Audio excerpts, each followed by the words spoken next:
Bem-vindo ao canal Contos Sinistros, onde as sombras ganham vida e os seus medos mais profundos se tornam realidade. Aqui cada história é um sussurro das trevas, pronto para arrepiar a sua alma. Se você ousar, siga-me e descubra os mistérios que a noite esconde.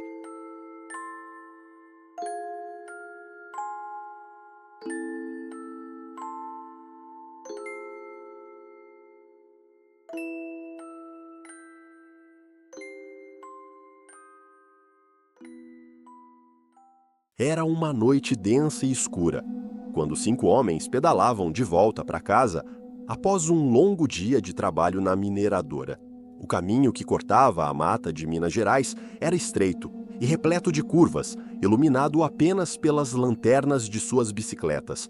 O ar estava frio e pesado, e o silêncio da floresta ao redor criava uma atmosfera opressiva. João, o mais velho do grupo, liderava a trilha. Conhecia aquele caminho de cor e salteado, mas naquela noite havia algo diferente. Os outros homens, Carlos, Pedro, Tonho e Felipe, conversavam animadamente, tentando afastar a tensão do dia exaustivo. Eles riam de histórias sobre suas aventuras na mina, mas, quando Carlos mencionou a lenda do choro na mata, a conversa tomou um rumo mais sombrio. Vocês já ouviram falar do choro de bebê que ecoa na floresta à noite?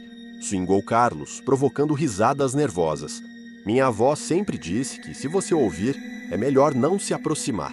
Tonho, rindo, disse: Isso é só superstição. O que pode ser? Um bichinho perdido ou o vento, nada a temer. No entanto, antes que pudessem continuar, um som inusitado os fez parar. Entre as árvores, um choro de bebê ecoou delicado e triste, mas carregado de desespero. O grupo se entreolhou, confuso e apreensivo. Isso não pode ser verdade, murmurou Felipe, o olhar fixo na escuridão. É só um eco ou algum animal. Não, isso é um bebê. Zrenia, insistiu Pedro, sentindo uma pontada de ansiedade. Precisamos verificar. E se for verdade? Apesar do receio que tomou conta deles, a curiosidade foi mais forte. João, com a determinação de um líder, disse: Se há uma criança na mata, não podemos deixá-la sozinha. Assim, eles deixaram suas bicicletas na beira do caminho e seguiram o som, adentrando a mata densa. O choro parecia aumentar, ressoando de maneira agonizante, cada vez mais próximo. As lanternas iluminavam apenas trechos do caminho e o ar tornava-se pesado, como se algo maligno estivesse se escondendo entre as árvores. A cada passo que davam, o choro se distorcia, transformando-se em um som inquietante que parecia vir de múltiplas direções. Um arrepio percorreu a espinha de João, e ele começou a sentir que havia algo errado, que deveriam ter ouvido os avisos do passado. Então, de repente, o choro cessou. Um silêncio gelado tomou conta da mata, e os homens pararam, cercados pela escuridão. A tensão era palpável, e cada um deles sentia um frio na barriga. O que antes era uma curiosidade, agora se tornara um terror inominável. Foi então que Tonho, em um impulso, apontou para uma clareira à frente. No meio da vegetação, uma pequena forma se contorcia no chão, envolta em panos sujos. Parecia um bebê, abandonado e indefeso. Meu Deus! Sussurrou Pedro, aproximando-se cautelosamente. Mas antes que pudesse alcançá-lo, João o segurou pelo braço. Não se aproxime! Zrenia João, sua voz tremendo de medo. Isso não é o que parece. A figura no chão começou a se mover. O que antes parecia um bebê, agora se alongava. Seus membros se esticavam de maneira grotesca. O rosto se deformava em algo inumano. O que estava diante deles não era uma criança, mas uma criatura horrível. A coisa levantou-se lentamente, revelando uma forma alta, de pele pálida e olhos vazios como os de um cadáver. Seu sorriso distorcido gotejava malícia e fome. O choro que antes parecia inofensivo, agora se transformara em um som gutural e grave, como se uma entidade sombria estivesse se manifestando. Os homens recuaram, horrorizados, mas já era tarde demais. A criatura os havia atraído para seu território e agora não havia como fugir. "O que é isso?" gritou Carlos, tentando correr para trás, mas suas pernas pareciam pesadas, como se a própria floresta o puxasse para o chão. João, com uma coragem desesperada, puxou um facão que carregava na cintura e se colocou entre a criatura e os outros. Mas o medo em seus olhos era claro. A criatura avançou em um movimento rápido, impossível de acompanhar com os olhos. Seu corpo se movia como uma sombra, e com um só movimento, a criatura derrubou João ao chão, enquanto as lanternas piscavam e apagavam. O desespero tomou conta do grupo. As lanternas falhavam, e em meio à escuridão, eles ouviram os risos macabros da criatura ecoando entre as árvores. Os homens tentaram correr, mas a mata parecia se fechar ao redor deles, cada sombra se tornando uma armadilha.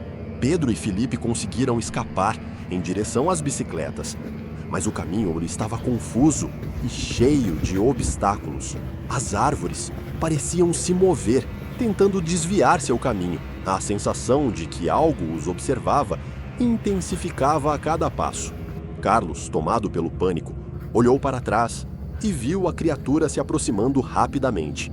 Ele gritou por ajuda, mas sua voz foi abafada pelo eco do choro distorcido. Agora uma mistura de risos e gritos que permeava a floresta. Quase. Finalmente, os homens conseguiram alcançar suas bicicletas. Eles pedalaram freneticamente, o coração disparado, mas a presença da criatura os acompanhava como uma sombra insidiosa que não queria deixá-los escapar. O choro parecia ecoar em suas mentes e as árvores ao redor pareciam se fechar sobre eles. Quando chegaram à beira da floresta, o ar estava pesado e a sensação de alívio os envolveu. Mas ao olhar para trás, não viram mais a criatura, apenas a escuridão da mata, agora silenciosa. O grupo estava vivo, mas não sem marcas da noite aterrorizante que haviam enfrentado. A imagem da criatura continuava a assombrar suas mentes. Naquela noite, enquanto tentavam dormir, cada um deles se viu atormentado por pesadelos terríveis, mergulhados em um abismo de medos que jamais haviam enfrentado. Carlos sonhou que estava perdido na floresta, perseguido por sombras que sussurravam seu nome. Tonho via a criatura surgindo de sua cama, com olhos famintos. Pedro se via preso em um labirinto de árvores, o choro do bebê ecoando mais alto a cada instante. Felipe tinha visões de um mundo onde os bebês nunca paravam de chorar. E João sonhava que nunca havia escapado da mata, aprisionado para sempre em um pesadelo interminável. A partir daquela noite, os homens nunca mais foram os mesmos. A lenda do choro na mata havia se tornado parte deles, e a floresta, que antes era um lugar familiar, agora era um campo de batalha contra seus piores medos. Todos os dias, ao anoitecer, eles sentiam um frio na espinha, como se a sombra da criatura ainda os observasse, pronta para atormentá-los novamente. E assim, eles continuaram a viver em São João do Oriente, presos entre a realidade e o pesadelo, sabendo que o choro na mata nunca os deixaria em paz. Você sobreviveu desta vez, mas cuidado! Os ecos das histórias sombrias sempre voltam. Se você gostou de caminhar por entre as sombras, não se esqueça de se inscrever e ativar as notificações. E lembre-se, os contos sinistros nunca terminam. Eles apenas esperam por você na próxima noite.